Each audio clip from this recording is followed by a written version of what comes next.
Hello guys, welcome to our channel. My name is Balram Prasad and I'm working with Microsoft as a senior software engineer. And we are going to talk about little bit hybrid cloud, and then we are going to create today Snowflake. Snowflake is a new warehousing offering and platform, modern data platform.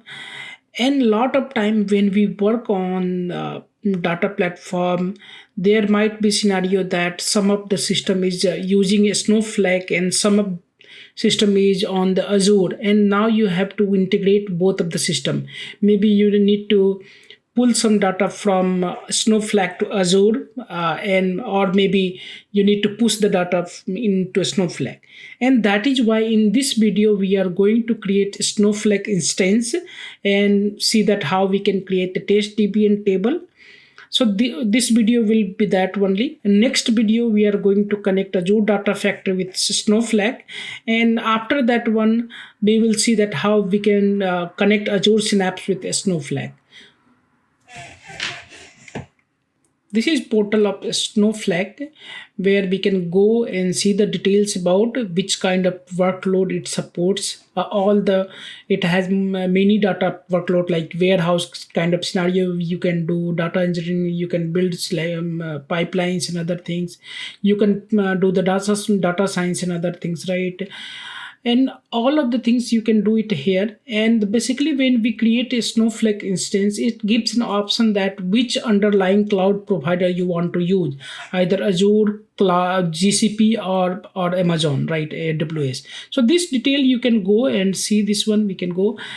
So let's go on to DB ranking site and see that how this platform is being used and how this platform popularity is being high in recent times. And if you see this ranking of DB, it is now jumping very fast. Previously, in the it was there in the 29th position on April 2021. Now it is on the usage by 14 number of March 22, and it says that it is relational. If you see this all this, that how much people is moving fast on this platform, so it is good to learn about that platform, right? And also because this is a good platform and it is built for cloud warehousing services, which is stored semi-structured in a structured both kind of data you can have in JSON or relational format. And you, for going into hybrid scenario, you might get into situation where you have to integrate with Snowflake with Azure related system in ADF or in Synapse, or there are multiple scenarios you their hybrid clouds can be used, right? So you can go and do that one. That is why we are going to see that one, how we can create a Snowflake engine and how can we can connect with that one. So that purpose, I'm not going to too much details into Snowflake architecture. One of my friend has did awesome work on that, doing that one in this channel only, with this what is a Snowflake and a Snowflake introduction video. I'm going to just spin up a cluster and workload, and then see that how we can create a sample database, how we can create a table, and how we can run all the queries, and then we can connect with all the system, right? So for spinning up a new Snowflake instance, we can go on a start for create. And once we click on that one, we have to provide some details and then we can get a start. So let's put all the details. Let's put the name.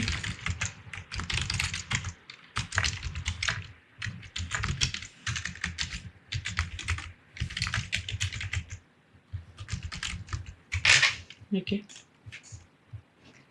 And what is that edition we are going to select? Standard edition has all the balance between feature and level of support and cost.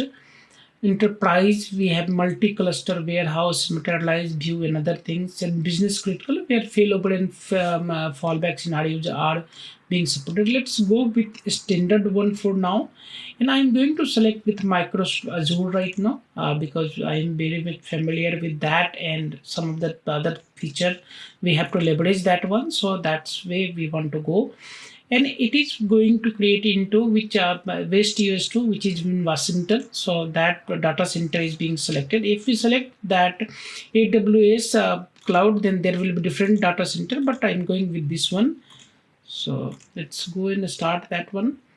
So account setup is in progress, and why we need that one? So we need to that, okay, virtual hands-on and lab or demo want to do that one. So let's see this one. Okay, so it is going to send an email on given email IDs. Let me go and check that email. So I got that email. Let me click on activate that one. So now it is asking for the provide that user and password. So let me give that one. Okay, only later it's number. So let me give this one.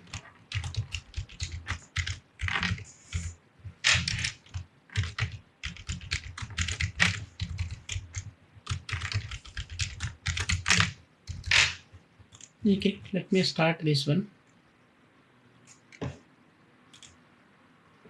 Okay, let me sign. So once we activate and log into the Snowflake, then we can see some of the menus where worksheet is similar to notebook, or we can say that where we are going to write the queries or run the queries, that is that worksheet where we are going to work, and then we can share with other peoples also, and some other people can also share with me. Dashboard where we are going to build some of the dashboard to see that how it looks like, and the data is the section where all the databases will list up, right?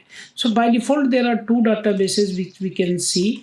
That is, one is Snowflake where all the details about metadata of the Snowflake is being kept, and then one is sample data is provided so that we can go and see this one.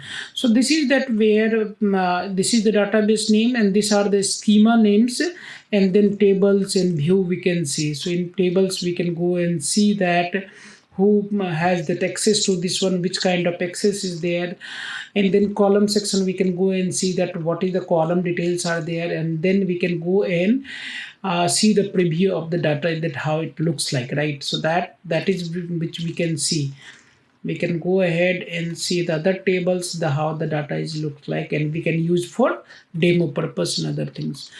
We can go ahead in my marketplace also, and we can see that how to use that other built-in solution for that other purposes that we can see, right? We can see that what activity is being performed on this one. We can go to admin section where we can see that how much usage is there. What are the different warehouses are there? Warehouses where compute warehouses is there, that how much compute we are leveraging, which type of compute size is there, what is the cluster size and other things is there. So we can see all the details. We can monitor all the things. We can see that users wise, that who are the users and different peoples on that assignment. We can create a new user also by default. We can go for advanced option. We can give the roles also, that which roles, which warehouse that people will, or a schema will have access. Other policy, network policy we can see, right? We can go for billing section and see that billing details and other things. So this is where we play most of the times. Let's go into data section. Let me create a new database for testing purpose. We can go and create the new database, test database, test db. Let's see.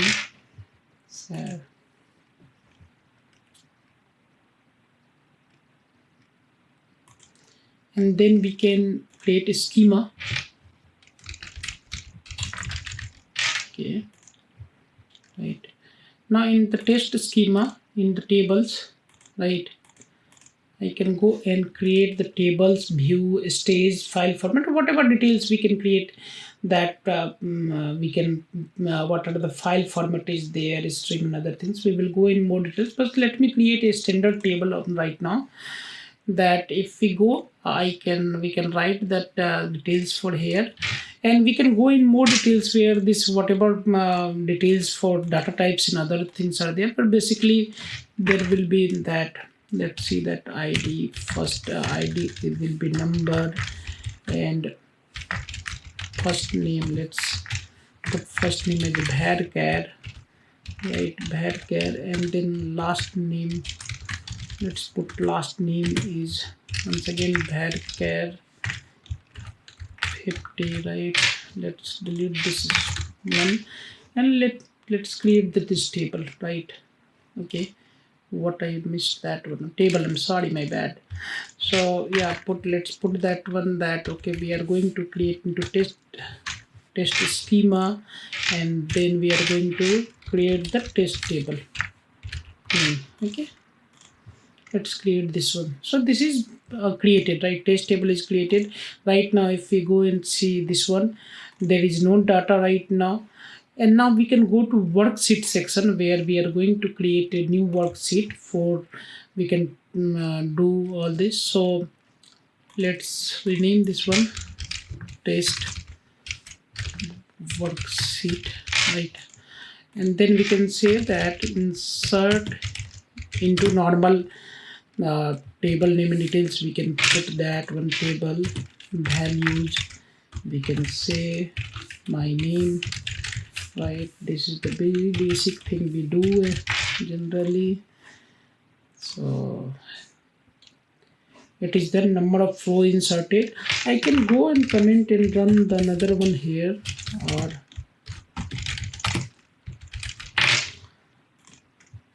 okay, let's run it. I can see from here itself.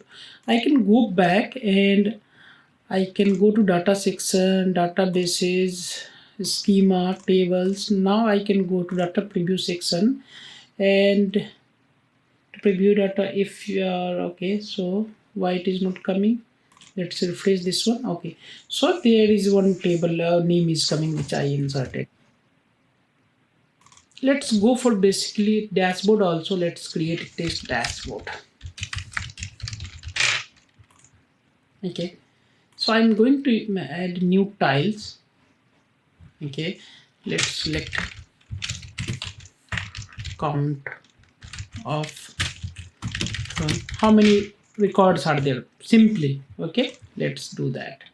This is chart. We can do which chart we want to leverage. Show point,